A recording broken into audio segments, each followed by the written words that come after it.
मेरठ में कथा के दरमियान जगतगुरु रामभद्राचार्य के पश्चिमी यूपी के मिनी पाकिस्तान के बयान पर सियासी घमासान छिड़ गया है। विपक्ष ने इस बयान की निंदा की है। वहीं रामभद्राचार्य ने फिर कहा कि वो अपने बयान पर कायम है। उन्होंने कहा कि संभल से हिंदू इतना पलायन क्यों कर रहे हैं। मेरठ और मुजफ्फरनगर में भी लोग हिंदुओं पर हावी हैं। ऐसे में उन्होंने जो कहा वो गलत नहीं है। दरअसल मेरठ में एक कथा के दरमियान जगतगुरु रामभद्राचार्य ने कहा था, पश्चिमी यूपी मिनी पाकिस्तान बन गया है। वहीं समाजवादी पार्टी नेता एसटी हसन ने रामभद्राचार्य के बयान की कड़ी निंदा की है। रामभद्राचार्य इस तरह के बयान देकर समाज में भय और विभाजन पैदा कर रहे हैं ताकि उनकी दुकान चलती रहे और एक खास राजनीतिक पार्टी को फायदा पहुंचे। चलिए अब आपको जगतगुरु रामभद्राचार्य के दोनों बयान सुनाते हैं और फिर इसी विषय को लेकर एक बड़े पैनल के साथ चर्चा करेंगे। आज हिंदुओं पर बहुत संकट है, बहुत संकट है। अपने ही देश में हम हिंदू धर्म को उतना न्याय नहीं दे पा रहे हैं। पश्चिमी उत्तर प्रदेश में आकर लगता मानो ये मिनी पाकिस्तान है, ऐसा लगता है। तो अब हमें मुखर होना है। हम ऐसा नहीं होने देंगे, जो कुछ हो जाए। तो जगतगुरु रामभद्राचार्य अपने बयान में वेस्टर्न यूपी को मिनी पाकिस्तान कह रहे हैं और वो अपने बयान पर कायम भी हैं। वो सीधे तौर पर कह रहे हैं कि पश्चिमी उत्तर प्रदेश पर गौर फरमाइए। पश्चिमी उत्तर प्रदेश आज मिनी पाकिस्तान सा प्रतीत होता है। अपने बयान पर दोबारा भी उन्होंने यही प्रतिक्रिया दी। अपने बयान पर वो अड़े हुए हैं। उन्होंने कहा उन्होंने कुछ भी गलत नहीं कहा है। जरा सुन लेते हैं उन्होंने अपने इस दूसरे स्टेटमेंट में अपने पहले बयान की कैसे दोबारा से पुष्टि की और कहा कि कुछ भी गलत उनके द्वारा नहीं कहा गया है। उत्तर प्रदेश मिनी पाकिस्तान लगता है। आज भी कह रहा हूँ,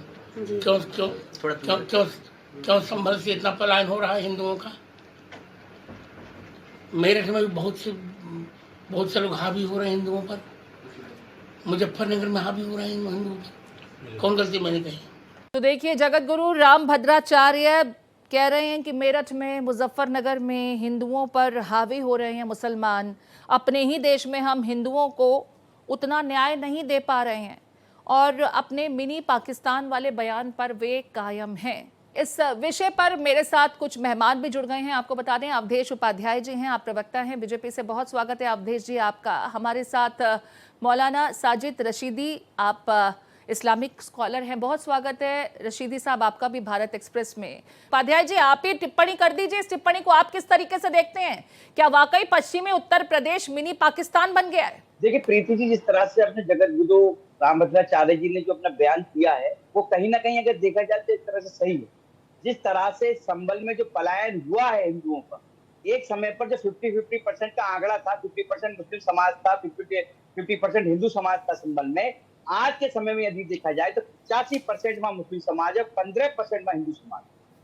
संभल की बात नहीं है ये, गाजियाबाद से लेकर बरेली तक चले जाइए आप, और इधर आप जाइए अलीगढ़ तक, अलीगढ़ आगरा तक जाइए आप, इधर आप सहारनपुर मुजफ्फरनगर तक जाइए, हर शहर में यही हाल था। अभी भी है। अब आप देखिए संभल में जब हिंसा होती है, जो पत्थरबाज हैं उनके जो बुलेट पाए जाते हैं, गोली जो पाई जाती है, वो कहाँ की होती है? वो मेड इन पाकिस्तान की। तो रामभद्राचार्य जी जिस हिसाब से कह रहे हैं वो कहीं ना कहीं बिल्कुल सही है, उसको नकारा नहीं जा सकता है। लेकिन जो लोग कट्टरपंथी विचारधारा के साथ इसका विरोध कर रहे हैं वो उनको ये समझना चाहिए भाई कि रामभद्राचार्य ने कोई गलत नहीं कहा है। जिस तरह से इन्होंने ये जब तो चुप बैठे थे, जब झामुद मौलवी था एक जो भी धर्मांतरण में पकड़ा गया है उसके ऊपर कोई नहीं बोला, कोई मुस्लिम स्कॉलर नहीं निकल के आया। जब कोई आतंकी हमला होता है तब भी कोई उसका विरोध नहीं करता, कहते नहीं धर्म से कोई मतलब नहीं है, वो उनका कोई धर्म नहीं होता है आतंकियों का। लेकिन भाई एक बात बताइए, जब जो व्यक्ति देश को तोड़ने की बात कर रहा है, देश में आतंकी हमले कर रहा है, जिन लोगों को आतंकी संगठनों से संबंध है, उनका धर्म जो है एक दूसरे धर्म से आता है, अगर उनका विरोध नहीं कर सकते तो रामभद्राचार्य जी का विरोध किस बात का है? उन्होंने ऐसा क्या गलत कह दिया? एक बात बता दे मुझे, कोई बैठे ठीक है, इस पर मैं आपके पास लौटूंगी। रशीदी साहब का एक बार फिर रुख कर लेते हैं। रशीदी जी, आप तक मेरी आवाज आ रही है? जी आ रही है। जी, राम भद्राचार्य जी ये कह रहे हैं कि पश्चिमी उत्तर प्रदेश मिनी पाकिस्तान बन गया है, वहां हिंदू दब रहे हैं, हिंदुओं को दबाया जा रहा है। मेरठ का जिक्र करते हैं, मुजफ्फरनगर का जिक्र करते हैं, संभल का जिक्र करते हैं। और मेरे साथ मेहमान बने हुए हैं अवधेश उपाध्याय जी, वो ये कहते हैं कि उनके स्टेटमेंट पे उन्हें कुछ भी गलत नजर नहीं आता। हकीकत यही है, हम चाहे माने ना माने। देखिए, राम भद्राचार्य जी ने जो कहा है उस पर तो मैं बाद में आऊंगा। अभी मैंने बीजेपी के प्रवक्ता को सुना, मुझे बड़ा अफसोस हुआ। इन्होंने कहा कि जो पत्थर मिलते हैं संभल हिंसा में और जो गोली मिलती है वो पाकिस्तान की थी, ना तो किसी एजेंसी ने नहीं, इस वो बात को पत्थर नहीं, वो बुलेट, वो कह रहे हैं बुलेट, उन्होंने सुनो। स्पेसिफाई कर दिया। सुनो यार जी, सुनो यार, आप देश की एजेंसी को ठेंगा दिखा रहे हो कि तुम्हें पता नहीं मुझे पता है। आप अपनी सरकार के ऊपर लांछन लगा रहे हो कि सरकार कुछ नहीं कर रही, मैं जानता हूं जो कुछ जानता हूं। ये कैसा वक्तव्य दे देते हो आप लोग चैनल पे बैठ के? भाई, मैं भी बीजेपी को हिमायत करता हूं, बीजेपी का दिल्ली में इलेक्शन में मैंने हिमायत की है। आप जैसे लोगों की वजह से मुसलमान नहीं जुड़ना चाह रहा है बीजेपी से, मुसलमान नहीं जुड़ सक रहा है, क्योंकि आप लोग इतने जहरीले बोल देते हो कि मुसलमान सोचता है अच्छा ये है बीजेपी, फिर हमें नहीं जुड़ना है। क्या मोदी जी ने कहा है आपको या बीजेपी ने कहा कि आप ये बोलो कि पत्थर जो मिले हैं या गोली जो मिली है वो पाकिस्तान की है? बेशर्मी की हद है आपकी, कैसी बातें आप बोल लेते हो। अब राम भद्राचार्य की बात पर आता हूं मैं जी, कि मैं एक बात स्पष्ट कर देना चाहता हूं।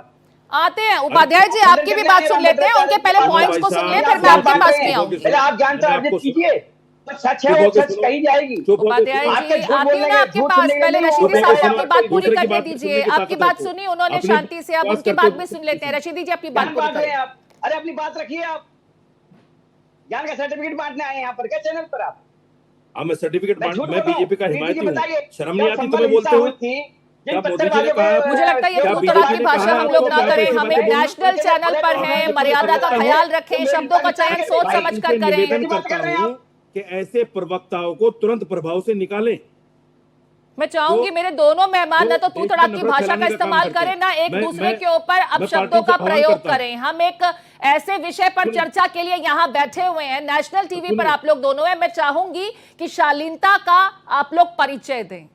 रशीदी जी, अपनी बात आप पूरी करें। मैं इनको कहिए बीच में ना बोल। ठीक है, आप अपनी बात पूरी करें। उपाध्याय जी, पहले उनको सुन लेते हैं, फिर आपके पास लौटूंगी मैं। जी, अब सुनिए, राम भद्राचार्य जी ने जो कहा है वो एक सोच का प्रतीक है। सोच कौन सी है उसको समझ लीजिए। सोच वो है जिसने जंगे आजादी में हिस्सा नहीं लिया। सोच वो है जिसने 50 साल तक अपने दफ्तर पर झंडा नहीं फहराया। सोच वो है जो मुसलमान को दुकान और मकान किराए पर नहीं देना चाहते। सोच वो है जो मुसलमान रेडी पटरी वालों को मुसलमान होने के नाम पर पीटते हैं। सोच वो है जो जय श्री राम का नारा लगाकर गाय पर मुसलमानों की मोब लिंचिंग कर देते हैं। उस सोच का प्रतीक है ये बयान। वही सोच को आगे बढ़ा रहे हैं राम भद्राचार्य। ये राम भद्राचार्य जो हैं, इन्होंने एक बयान दिया था, शायद आपको याद होगा। इन्होंने कहा था नीच ब्राह्मण। मैं ब्राह्मणों से पूछना चाहता हूं कि ब्राह्मणों में नीच ब्राह्मण कौन से होते हैं भाई? हमने तो आज तक नहीं ब्राह्मणों को नीच सुना कि ब्राह्मण भी नीच होते हैं। ये तो इस तरह का बयान देते हैं, लेकिन रशीदी और साहब आप उसके बयान पे खड़े हो जाते हैं। ठीक है, मैं अभी जो उनका लेटेस्ट स्टेटमेंट है मैं उसी पर चाहूंगी कि हम लोग डिस्कस करें। रशीदी जी, एक सवाल जोड़ रही हूँ, सवाल सुन लीजिए। रशीदी साहब, एक सवाल सुन लीजिए। आपकी बात को मैंने सुना और हमारे मेहमान ने भी अभी सुना। आप ये कह रहे हैं कि वो उनकी सोच है, लेकिन ये तो फैक्ट्स है ना कि आपके पश्चिमी उत्तर प्रदेश से बड़ी संख्या में हिंदुओं का पलायन हुआ। आप इससे इत्तेफाक रखते हैं कि नहीं रखते हैं?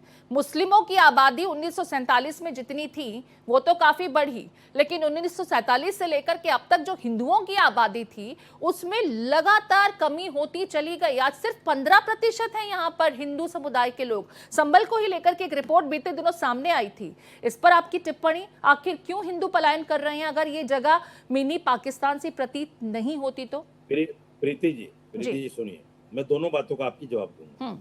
एक तो आप सरकारी डाटा उठाकर देख लीजिए कि मुसलमानों के यहाँ कितने बच्चे पैदा हो रहे हैं, उसका रेशो क्या है, और हिंदुओं में कितने बच्चे पैदा हो रहे हैं उसका रेशो क्या है। मुसलमानों में ये रेशो घटा है, हिंदुओं में ये रेशो बढ़ा है। आप देख लीजिए उठाकर। मैं सरकारी आंकड़ों की बात कर रहा हूँ, अपनी जबान से कुछ नहीं कह रहा हूँ। दूसरी बात, आपने जो पलायन की बात की है, आपको याद होगा कैराने पर बवाल हुआ था कि साहब कैराने से पलायन हुआ है, कैराने से पलायन हुआ है। जी। जब उसकी जांच हुई तो क्या हुआ, ढाक के 3 पात निकले, एक भी आदमी पलायन नहीं किया। मैं आपको समझाता हूं, समझिएगा। दिल्ली के अंदर करोड़ों लोग आसपास के स्टेटों से आते हैं। वो क्यों आते हैं? क्योंकि उनके पास कारोबार नहीं होते गांव देहात में, वो दिल्ली आते हैं काम देखने के लिए। ठीक जब है। उनका काम सेट हो जाता है, वो वहां का मकान बेचकर जो है दिल्ली में मकान ले लेते हैं, अपने आप को यहाँ स्टेबल कर लेते हैं। आप इसको पलायन नहीं कह सकते। संभल में भी आपको याद होगा, जब वो मंदिर के मामले पर बात आई थी, तो मंदिर के जो महंत हैं, जो पुजारी हैं, जिनके देखरेख में वो मंदिर चलता है, उसने मीडिया पर आकर कहा था कि हमने पलायन नहीं किया, हम तो कारोबार की वजह से गए थे, और आज भी ये मंदिर हमारे पास है, चाबी हमारे पास है, किसी ने इसको कोई नुकसान नहीं पहुंचाया। तो ये सरकारी आंकड़े नहीं है, ये उस सोच का प्रतीक है जो सोच देश में हिंदू मुसलमान को एक नहीं देखना चाहती। अवधेश जी, ये कौन सी सोच है जो देश में हिंदू और हिंदू मुसलमानों राष्ट्र को बन जाए ये एक देश। नहीं होने दे रही? राशिदी देखिए, साहब सोच- बड़ा मैं बता एलिगेशन दूं लगा कौन रहे सी हैं। सोच है। मैं बताऊं किसका समर्थन कर रहे हैं, ये साजिद रशीदी खुलेआम कर रहे हैं, ये इसे छुपा हुआ नहीं है। ये कह रहे हैं रामभद्राचार्य जी का कौन सा विचार है, रेहड़ी पटरी वालों को निशाना बनाया जा रहा है, मुस्लिम समाज को निशाना बनाया जा रहा है। अरे साजिद रशीदी जी, आप ये बताइए, जो अभी झांगुर मौलवी पकड़ा गया है, धर्मांतरण करते हुए पकड़ा गया, हिंदू बहन बेटियों को जो है वो धर्मांतरण करवा रहा था, डरा धमकाकर पैसे देकर, उस पर आप कुछ नहीं बोले। किस तरह से संभल में जो कुछ पत्थरबाज थे, उन्होंने पुलिस पर हमला किया, उन पर जो है बाहर की मेड इन पाकिस्तान की जो बुलेट पाई गई, उस पर कुछ नहीं बोला आपने। आप क्या चाहते हैं? जो कुछ कट्टरपंथी विचारधारा के जो लोग हैं हमारे देश में, जिनकी एक ही विचारधारा है गजवाए हिंद की, उसके चलते जो है ये सब चीज बात कर रहे हैं। वो विचारधारा ठीक है, लेकिन रामभद्राचार्य जी ने अगर कह दी बात कि हिंदुओं का पलायन हो रहा है, जो भी सही है, बिल्कुल 110% बात सही है, उसमें कह रहे हैं ये तो विचार है, विचारधारा है, मुसलमानों के खिलाफ है, मुसलमानों को भड़काया जा रहा है, मुसलमानों के खिलाफ बोला जा रहा है। अरे रशीदी साहब, आप तो बड़े बुद्धिमान मुस्लिम स्कॉलर है, अगर यदि आप भी ऐसी बात करेंगे तो फिर कैसे, क्या फर्क पड़ेगा आपके समाज पर? जो सच्चाई है उसको कहिए ना, कि समाज जो है, हिंदू समाज पलायन कर रहा है। अभी कह रहे कि दिल्ली आ जाते हैं। मैं एक एग्जाम्पल दे रहा हूँ बहुत अच्छा, 2000 की बात है, संभल की। खग्गू सराय में एक हिंदू परिवार रहता था, ठीक है। बकरा ईद थी उस दिन, और बकरा ईद के दिन उसके सामने एक जानवर काटा जा रहा था। जब उसने विरोध किया तो उनको मारा गया। उसके डर के मारे वो पूरा हिंदू परिवार और भी जो लोग थे, खग्गूसराय नाम है उसका, वहां से लोग पलायन करके कहीं और चले। ये होता है पलायन। अवधेश जी, रशीदी साहब महत्वपूर्ण बात कर रहे थे। उनका ये कहना है कि दिल्ली या किसी दूसरे शहर में नौकरी के लिए या व्यापार के संबंध में जाना, ये तो सिर्फ एक दलील भर है। हकीकत यही है कि हिंदू वहाँ इनसिक्योर हो रहा था।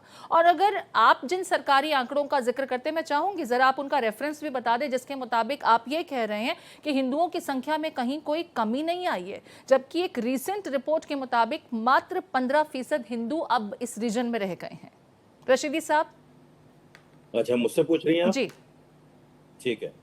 पहले तो मैं अवधेश जी का इन्होंने मुझसे एलिगेशन लगाया मेरे ऊपर कि छांगुर बाबा के लिए मेरा कोई बयान नहीं है। भाई साहब, गूगल कर लीजिए मेरे नाम से, करीब 100 डिबेट मिल जाएंगी आपको। मैंने छांगुर बाबा की कभी हिमायत नहीं की, और किसी मुसलमान ने। यार बीच में मत बोला करो यार, बीच में मत बोला करो, ये बुरी बात है। समय कम है। अवधेश जी सुन लेते हैं उनका पॉइंट। मत बोला करो, ये हल्केपन की बात है। अवधेश जी सुन लेते हैं, हर व्यक्ति एक सा नहीं होता। रशीदी साहब को सुन तो लीजिए, उनकी दलील क्या है। जी, जब आपका नंबर आया, आप अपनी बात अच्छे से रखिए, बीच में मत बोलो। इससे क्या ना मेरी बात जाएगी ना आपकी बात जाएगी। ठीक है सर, समय का अभाव है, थोड़ा मैं चाहूंगी पॉइंट्स पे आ जाए। मैंने नहीं, किसी भी एक मुसलमान का आप बयान दिखाइए जिसने कहा हो कि छांगुर बाबा ने जो किया है वो सही किया है।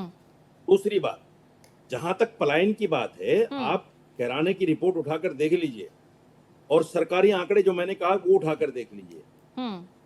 तीसरी बात, अगर पलायन की बात को हम मान भी लें तो पिछले 11 साल से तो सरकार योगी जी की है। ये तो रामभद्राचार्य जी तो योगी जी की सरकार को भी कम बताने की बात कर रहे हैं कि इसका मतलब योगी जी भी इस बात पर अंकुश नहीं लगा पा रहे, योगी जी की सरकार सही काम नहीं कर रही। ठीक है, यही सवाल मैं जरा अवधेश जी से ले लेती हूँ। अवधेश जी, सिर्फ रशीदी साहब ये सवाल नहीं उठा रहे हैं, स्वामी अविमुक्तेश्वरानंद ने भी यही सवाल पूछा कि योगी के राज में मिनी पाकिस्तान, ऐसा कैसे हो रहा है? बिल्कुल बिल्कुल, मैं यही कह रहा हूँ कि दोनों जगह सरकार आप। ठीक है, अब अवधेश जी से सुन लेते हैं। रशीदी जी, अवधेश जी का जवाब सुन लेते हैं, समय मेरे पास कम है। लेकिन जो पलायन हुआ है हिंदुओं का वो 2017 से पहले हुआ है, ये अब की बात नहीं हो रही है। अब क्या हुआ देखिए, जिस तरह से कहीं ना कहीं कुछ कट्टर विचारधारा के जो लोग रह रहे हैं, कट्टरपंथी विचारधारा के, उनकी वजह से कुछ पलायन किया जा रहा है। लेकिन 2017 से पहले, और सबसे ज्यादा कब हुआ, 2012, 13, 14 संभल का मैं निवासी हूं, मुझे पता है। संभल में मैंने बचपन बिताया है। संभल का मुझे एक एक चीज पता है उस चीज का। संभल में एक समय पर पूरा 50-50% का आंकड़ा था। जब 2017 से पहले जितना हिंदू को पलायन संभल से हुआ। ठीक है सर, समय मेरे पास इतना ही है, इससे ज्यादा की इजाजत नहीं देता है। दोनों ही पक्ष अपनी अपनी दलीलों को अभी भी सही ठहरा रहे हैं। सवाल यह है कि इस तरह के स्टेटमेंट से समाज में क्या वाकई विभाजन होता है, इस पर भी हमें गौर फरमाना चाहिए, क्योंकि हमारे स्टेटमेंट से अगर समाज में विभाजन हो रहा है तो हम खुद एक गलत नजीर पेश कर रहे हैं। बहुत शुक्रिया आप दोनों मेहमानों का इस चर्चा में जुड़ने के लिए।